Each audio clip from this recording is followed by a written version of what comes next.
Assalomu alaykum hammaga. Hozir sizlar bilan molekulyar fizikaning eng katta qismini egallagan desak ham bo'ladi. Ya'ni ideal gaz qonunlarini ko'rib o'tamiz. Xo'p, biz bu qonunni o'tgan darsda ham qandaydir ma'noda tanishib chiqdik desak bo'ladi. Faqat Klaperon-Mendeleyev tenglamasini ko'rdik-ku, uni izo jarayonlarga tatbiqini ko'rib chiqmadik. Hozir biz Klaperon-Mendeleyev tenglamasini bitta yozib o'tsak, bu tenglama PV teng m taqsim molyar massa RT ko'rinishida ifodalangan edi. Bu yerda bosim, hajm, demak mana bu bosim, bu hajm, bu berilgan gazning massasi, bu esa molyar massasi, bu universal gaz doimiysi 8,81, 8,31 ga teng. Mana bu harorat. Haroratni absolyut, ya'ni kelvinlarda ifodalangan ko'rinishi bo'lishi shart. Hop. Bu ideal gazning holat tenglamasi ham deyiladi, chunki bu gazni holatini tavsiflovchi asosiy 3 ta kattalik, ya'ni bosim, hajm va haroratlarni o'zida birlashtirgan asosiy tenglama hisoblanadi. Shuning uchun biz buni holat tenglamasi ham deb ataymiz. Klaperon va Mendeleyev ikkala olim o'rganganligi sababli Klaperon-Mendeleyev tenglamasi ham deb ataymiz. Bu tenglamani ko'rinishini sal o'zgartirgan edik, ya'ni PV taqsim T. Ya'ni mana bu haroratni buluv ko'rinishda tenglikni ikkinchi tomoniga o'tkazib, tenglikni qolgan tomonida esa m taqsim molyar massa R ko'rinish hosil bo'lgan edi. Bu yerdan tenglikni o'ng tomondagi, ya'ni m taqsim molyar massa ko'paytirilgan R ni o'zgarmas kattalik deb tanladik, konstant.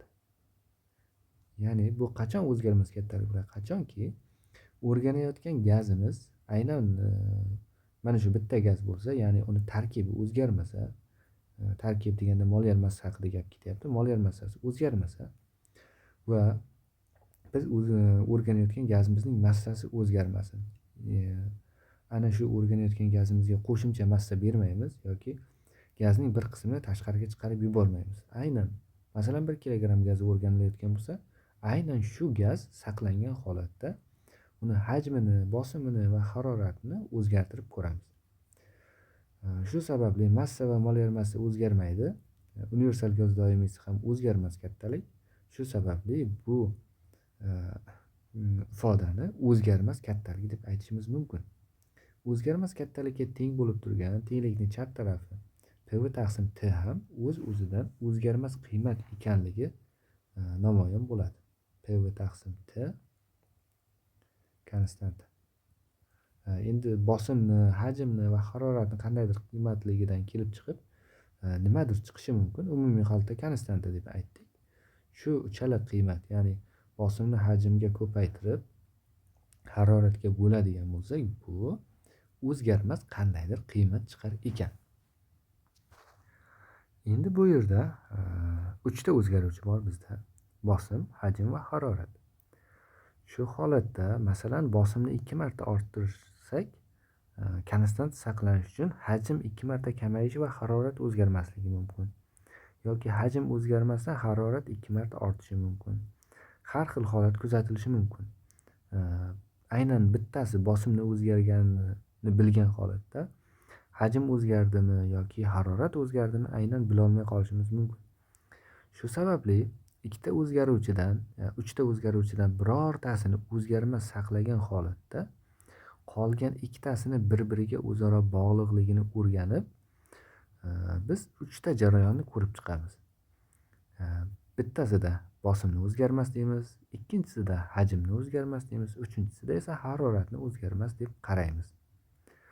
Shu holatga ko'ra biz 3 ta izo jarayonlarni ko'ramiz. Birinchisi, ikkinchisi, uchinchisi. Birinchi izotermik. Xo'sh, ikkinchisi izobarik bo'lsin. Undan keyin esa izoxorik. Xo'p, bularni izotermik harorat o'zgarmas. T konstanta haroratni o'zgartirmasdan gaz ustida turli xil jarayonlarni tekshiramiz. Izobarikda bosim o'zgarmas. Izoxorikda hajm. Hajm o'zgarmas bo'lar ekan. Menimcha adashtirib qo'yishni imkoni yo'q. Mana buni ham harorat deb yozayim. Qavsiga T qo'yib qo'yaman. Bosim P, hajm V. Izotermik mana. Izotermik bo'lgani uchun temperatura o'zgarmaydi. Izobarik bo'lgani uchun barik bosim, xorik hajm. Mana o'xshab turibdi, adashtirib qo'yishni o'zi imkoni yo'q. Xo'p, birinchi navbatda izotermik jarayonni ko'rib chiqaylik. Izotermik bo'lganida PV teng konstanta ko'paytirilgan T. Bu yerda konstanta bu o'zgarmas bitta son. Haroratni ham o'zgartirmayapmiz endi. Natijada P ko'paytirilgan V konstanta ekan degan xulosaga kelishimiz mumkin. Demak, hajmni bosimga ko'paytmasi doim saqlanar ekan izotermik jarayonda. Shu sababli bu tenglikni bunaqa ko'rinishda ham yozishimiz mumkin. P1V1 teng bo'ladi P2V2 ga. Bu teng bo'ladi P3V3 ga. Teng bo'ladi P4V4 va hokazo. Demak, gazning bitta holatdagi hajmi va bosimining ko'paytmasi gaz ikkinchi holatga o'tgandan keyingi bosimi va hajmlarning ko'paytmasiga teng bo'lar ekan. Agarda mana bu ifodadan foydalanib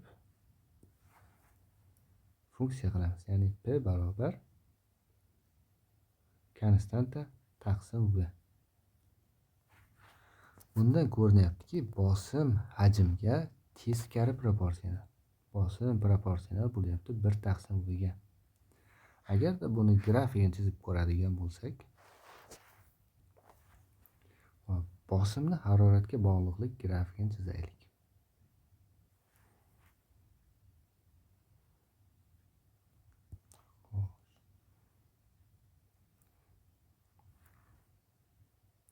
Mana bunga bosimni qo'yaylik. Bunga esa hajmni.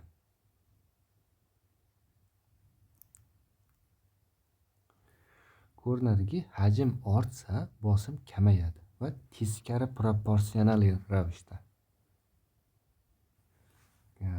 Grafikni yashilda chiza qolaylik.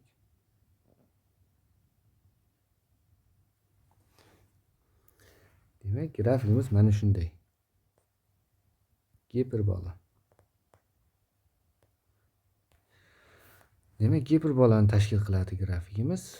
Xuddiki y barobar 1 taqsim x funksiyani grafikini eslatadi bu. Grafikni nomi mana shunaqa. Yana bir tarafdan bu chiziqni buni aytib o'tdik yetarli. Izoterma. Izoterma chizig'i ham deb atashadi. Bosimning hajmga bog'liqlik grafikidagi mana shu giperbolik chiziq izoterma chizig'i. Bu chiziq har xil bo'lishi mumkin. Sal bundayroq joylashishi yoki bundayroq joylashishi mumkin. Har biri muayyan haroratlarni ifodalaydi. Masalan, mana bu T1 harorat, bu T2 harorat, bu T3 haroratlarga mos keladi. Endi mana bu 0 nuqta deb qaraydigan bo'lsak, hajm va bosimlarni 0 ga erishadigani. O'zi aslida hajm hech qachon 0 ga erishmaydi. Xo'p, mayli. 0 nuqta desak, 0 nuqtadan uzoqlashgan sari qancha uzoqlashda harorat shuncha ortib borar ekan. Ya'ni T3 katta ekan T2 dan, katta T1 dan. T1 bu yerda eng kichik harorat. Negaligini isbotini ko'rib o'tsak. Xo'sh, buni ko'rsatib o'tish uchun mana bu yerdan bitta chiziq o'tkazaman.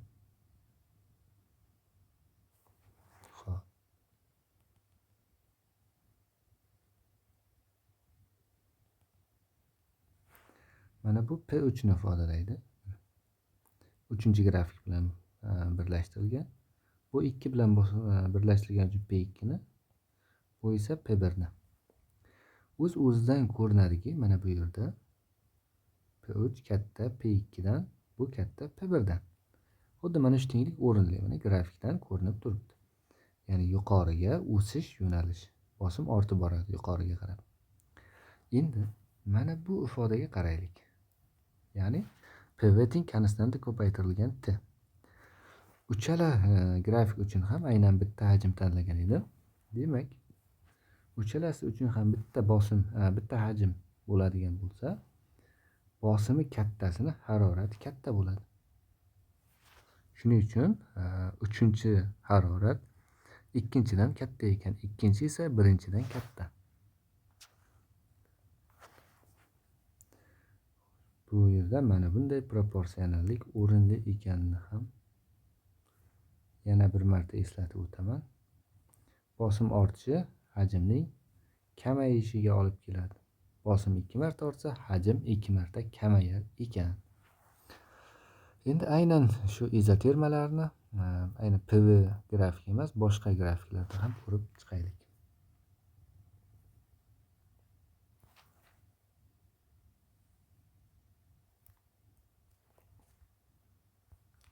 PT grafik bo'lsin. Bosimni haroratga bog'liqligi. Izoterma qanday ko'rinishni oladi? Izoterma chizig'i o'z-o'zidan nomidan ma'lum, harorat o'zgarmasligi kerak. Harorat o'zgarmasligi uchun P o'qga parallel chizishimiz kerak. 3 ta izoterma chizib o'taman. Mana bu parallel bo'lmay qoldi.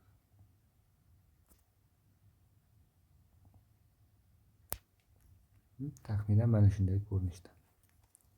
Mana bu T1, bu T2 haroratga, bu T3 haroratga mos keladi. Bu yerda T1 eng kichigi, T2, mana bu T3. Mana shunday tengliklar o'rinli bo'ladi. O'z-o'zidan ko'rinib turibdi. Mana bu T3 ga mos kelishi, bu T2 ga, bu esa T1 ga. Xuddi shunday munosabat bor. Izotermik uchun birorta T qatnashgan grafik bo'ladigan bo'lsa, u juda ham oddiy va sodda bo'lib qoladi. Harorat qaysi birida katta ekanligini ko'rish ham juda ham oson. Xo'p, mayli, kami qolmasin. Hajmni haroratga bog'liqligini ham ko'rib o'tamiz. Bulardan sal farqli ravishda bu yoqqa hajm qo'ymoqchiman, bu yoqqa harorat. Izotermalarni chizamiz.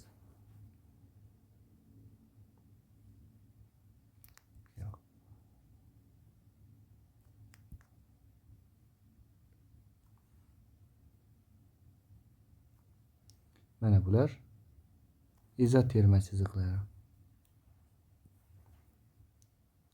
T1, T2 harorat, bu esa T3 haroratga mos keladi. Ko'rish umuman qiyin emas. Mana bu T3, bu esa T2, mana bu T1. Ko'rinib turibdiki, T3 eng kattaligi, undan keyin T2, keyin esa T1. Haroratlar orasida mana shunday bog'liqlik bor. Izoterma chiziqlarini ko'rib o'tdik. Hozircha asosiy tushunchalar mana shular. Qisqacha ko'rib o'tyapmiz.